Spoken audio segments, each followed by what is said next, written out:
ആദ്യം ഭൂരിപക്ഷം കിട്ടണം, രണ്ടാമത് മുഖ്യമന്ത്രിയെ തീരുമാനിക്കേണ്ട ഹൈക്കമാൻഡ്. അല്ല, വിമർശിക്കേണ്ടത് ആർക്കും വിമർശിക്കാം.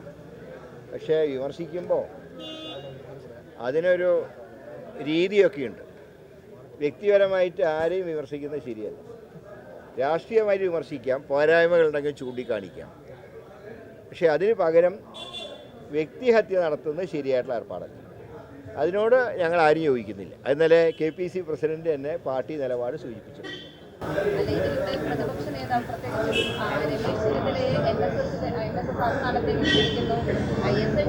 ഒരു അനിഷ്ടം പ്രതിപക്ഷ നേതാവിനോട്. അപ്പോൾ ഇത്തരത്തിലുള്ള വിഭാഗക്കാരെയൊന്നും ഒപ്പം നിർത്താൻ പ്രതിപക്ഷ നേതാവിന് സാധിക്കുന്നില്ല എന്നുള്ളതാണ്.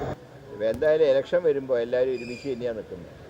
പിന്നെ ഭൂരിപക്ഷം കിട്ടിക്കഴിഞ്ഞാൽ പാർട്ടി നേതാവിനെ ഹൈക്കമാൻഡ് തീരുമാനിക്കും, MLA-മാരുടെ അഭിപ്രായം ചോദിച്ചു. അതല്ലാതെ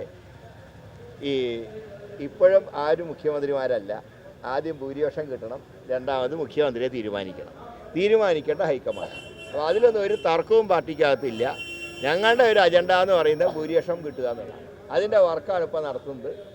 പിന്നെ ഇപ്പോൾ എല്ലാ സമുദായങ്ങളും ഞങ്ങളുടെ നേതാക്കന്മാരെ പല ഫംഗ്ഷൻ ക്ഷണിക്കുന്നുണ്ട്. രമേശിനെ NSSന് ക്ഷണിച്ചിട്ടുണ്ട്, SNDPയുടെ പരിപാടിക്കും ക്ഷണിച്ചിട്ടുണ്ട്, VD സതീശനെ മരാമൺ കൺവെൻഷനിൽ ക്ഷണിച്ചിട്ടുണ്ട്. അപ്പോൾ ഇതൊക്കെ പോസിറ്റീവായിട്ടാണ് ഞങ്ങൾ കാണുന്നത്.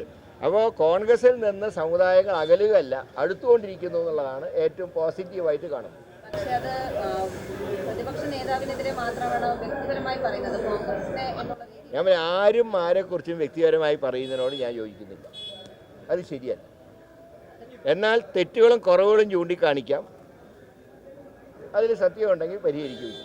പ്രതിപക്ഷ നേതാവിന്റെ ശൈലിയിൽ എന്തെങ്കിലും പ്രശ്നമുണ്ടോ? ഏകാധിപത്യ സ്വഭാവമാണ് പ്രതിപക്ഷ നേതാവിന് എന്നുള്ളതാണ്. പ്രതിപക്ഷ നേതാവിന് എന്തെങ്കിലും കുഴപ്പമുണ്ടെങ്കിൽ ഞങ്ങൾ പാർട്ടി വേദിയിൽ സംസാരിച്ച് തീർത്തോളാം.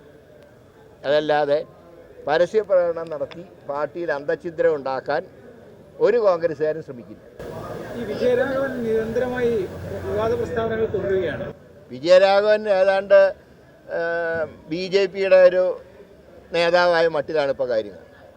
അത് അടുത്ത തവണത്തെ പറഞ്ഞ പോലെ അന്തർധാരയുടെ ഭാഗമാണ്. പ്രതിലോമ ശക്തികളും പ്രതിക്രിയാവാദികളും തമ്മിൽ പ്രത്യക്ഷത്തിൽ ശത്രുതയാണെന്ന് തോന്നാമെങ്കിലും അവർ തമ്മിൽ അന്തർധാരയുണ്ട്. ആ അന്തർധാരയാണ് കേരളത്തിൽ CPM-ഉം BJP ആയിട്ടുള്ളത്. അതിൻ്റെ ഭാഗമായിട്ടാണ് പച്ചയ്ക്ക് വർഗീയത പറയുന്നത്. എനിക്ക് തോന്നുന്നത് മോഹൻ ഭാഗവത് വിജയരാഘവൻ ഇന്ന് കണ്ടാൽ അദ്ദേഹത്തിൻ്റെ കാൽക്കൽ വിടുന്ന എനിക്ക് തോന്നുന്നു. കാരണം മോഹൻ ഭാഗവത് പോലും പറയാത്ത വാചകങ്ങളാണ് ഇപ്പോൾ വിജയരാഘവൻ പറഞ്ഞുകൊണ്ടിരിക്കുന്നത്. അത് ആ പാർട്ടിയുടെ ഏറ്റവും അവസാനത്തേക്കുള്ള യാത്രയാണ്. അത് ഞാൻ പറയുന്നത്. ഞാൻ തുറക്കാത്ത ചാപ്റ്റർ അടച്ചു എന്ന് പറയുന്നതിൽ വല്ല അർത്ഥമുണ്ടോ? ഇങ്ങനെ സംഭവമില്ല. പുനഃസംഘടന വേണ്ട സ്ഥലത്ത് പ്രാദേശികമായിട്ടുള്ള പുനഃസംഘടനയൊക്കെ കഴിഞ്ഞു. ബാക്കിയുള്ളൊരു പുനഃസംഘടനയെക്കുറിച്ച് ഒരു ചർച്ച ഒരു ഭാഗത്തും ആരംഭിച്ചില്ല. ഒട്ടും സ്വീകാര്യമല്ല. കാരണം കലക്കിയവൻ തന്നെയാണ് റിപ്പോർട്ട് ഉണ്ടാക്കിയിട്ട്. അപ്പോൾ അതിൽ ഒരു കഥയില്ല, ഇയാൾ തന്നെയാണ് കലക്കിയത്.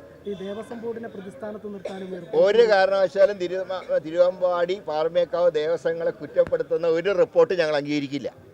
അവർ എത്രയോ വർഷങ്ങളായിട്ട് പൂരം നടത്തുന്നതാണ്. ഈ അജിത് കുമാർ ഇപ്പോഴല്ലേ വന്നിട്ടുള്ളത്. അതിന് എത്രയോ വർഷങ്ങൾക്ക് മുമ്പ് പൂരം നടത്തിയവരാണ് തിരുവമ്പാടിയും പാറമേക്കാവും ദേവസ്വക്കാരൊക്കെ. അവരൊന്നും പാഠം പഠിപ്പിക്കാൻ തക്കോണം അജിത് കുമാറും വളർന്നിട്ടില്ല, കേരളത്തിലെ ഗവൺമെൻറ്റും വളർന്നിട്ടില്ല. ഈ റിപ്പോർട്ട് ഇയാൾ തയ്യാറാക്കുമ്പോൾ തന്നെ ഞങ്ങൾ പറഞ്ഞില്ലേ, കള്ളനെയാണ് റിപ്പോർട്ട്. കള്ളനെ മോഷണ കുറ്റത്തിന് അറസ്റ്റ് ചെയ്യുന്നതിന് വരെ അയാളെ ചുമലേൽപ്പിച്ചാൽ അങ്ങനെ ഇരിക്കും. അതാ ഇപ്പോൾ നടക്കും.